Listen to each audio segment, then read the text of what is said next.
If you've been following along in your life after college, you're going to know that we're talking about values. We're talking about what you believe and how you feel. And I think that when you met with your community partner, you realize how their values align with the organization in which they represent and work with or volunteer with. So your life after college, module 2, are some great reflections as we move forward into the class. We are what we pretend to be, so we must be careful what we pretend to be. Again, I'm in love with all of these quotes from your text in each chapter, and also in Life After College, I really liked that Ralph Waldo Emerson quote on page 15.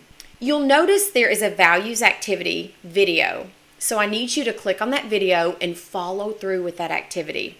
It's really amazing. And once you finish that activity, have those notes because you're going to have to bring something with you to the discussion. So have that ready for discussion too. What is a value? It's a measurement of exchange. At that price, this item is of real value. So it's an exchange. Values also guide your principles, thoughts, and your behavior. You can think about universal behaviors as they are principles across nations and ethnicities, and then cultural values usually are a group's formal or informal set of beliefs about what is appropriate. Values framed in terms of what is right and wrong are often referred to as morals, and morals, if they're held strongly enough, they become law. And thinking about how animal abuse, you take that to heart. You value the lives of those animals, and for humans to abuse animals, that's not right. That's not against your morals. So look at how those morals became law several years ago. It wasn't a law to put someone in prison or to put someone in jail for abusing an animal. However, it is now. Morals become laws. Just a quick example. Attitudes are learned predispositions to respond in a consistently favorable or unfavorable manner. Think about how values are couched so often now with social situations. Look at the impact of social media. Values and behaviors in family purchasing decisions come into, think of this. I know that I'm always going to buy Kellogg's Frosted Flake cereal. There's just no way that I want the generic Frosted Flakes.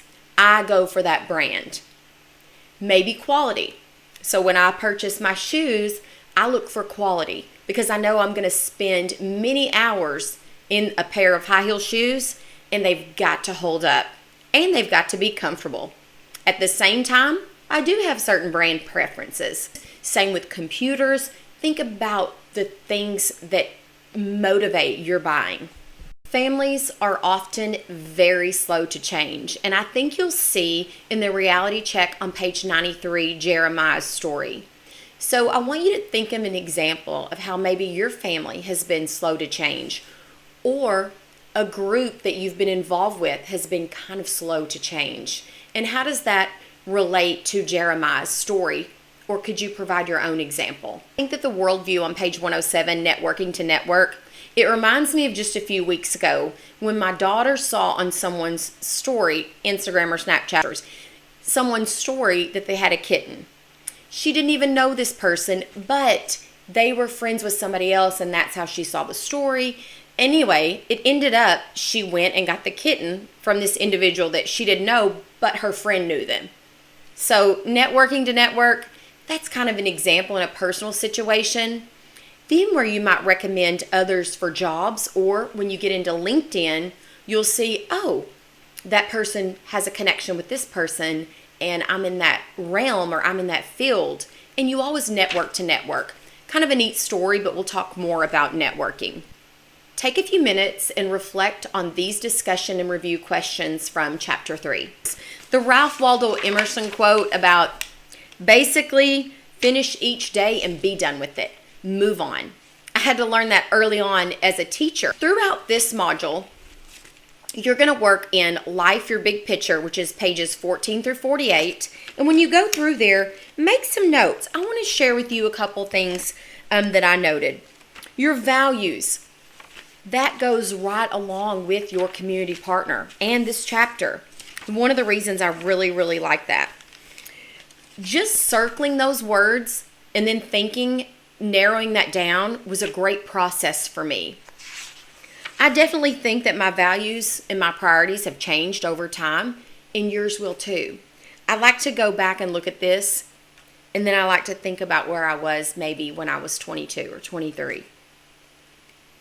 What were your top 5 values? I want you to be able to share those in your discussion next week. Mine happened to be faith, family, cleanliness, a positive attitude, and helping/resourcefulness. On Deep Dive, the big, scary, hairy goals, I thought that really made me think outside of the box. If you were to ask me what my big, scary, hairy goal would be, it would be to flip all of my classes for the semester.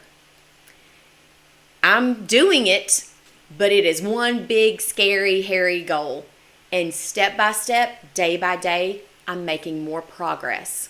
So, what is your big, scary, hairy goal? Skipping to friends and family in your Life After College book, starting on page 167. I thought those were really good. I underlined a whole lot of different things that related right to our service learning, our values, families, beliefs, attitudes. So I thought that was really good. I do like emails and Facebook messages are great, but for people you really care about, a phone call is better. Do you pick up the phone and call your parents when you're home from college, maybe once a week or here and there? I'm sure you text them on a regular basis, but how often do you pick up the phone or FaceTime and talk to them directly? I noted something on page 170. It says people change and so do friendships. Sometimes you'll grow together, sometimes you'll grow apart. Make the best of every friendship when you can. My note is don't take it personal, but friendships will change over time. As your values, your goals change, your friendships will change. I hope that on the volunteer section that you noted some things that you did from your community partner discovery worksheet, and that some of your volunteer opportunities included some of those organizations. For the first time in the next discussion, you're going to be able to practice some of your interviewing questions prompted by your Life After College reflections. So be ready to practice a couple of interview questions.